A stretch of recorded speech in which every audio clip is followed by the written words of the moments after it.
Alright, Junior. Today are the first day of quarantine school. And me are the teacher. So me sorry for you. You ready? Yes, mommy, me ready.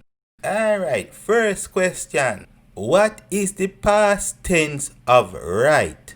Well, mommy, the past tense of right is righted. What? What you just say? Righted? Junior, right is not even a word. How you mean it's not a word, mommy? And all the time you said people not write it, you ask me teacher not write it. You see, that's your problem. You talk too much. You talk too much. Anyway, next question. Okay, if me have 4 apple and master multiply it by 2, how much apple me have now? Mommy, you are got dead, mommy. You are got dead if you have that. Junior, what you talk about?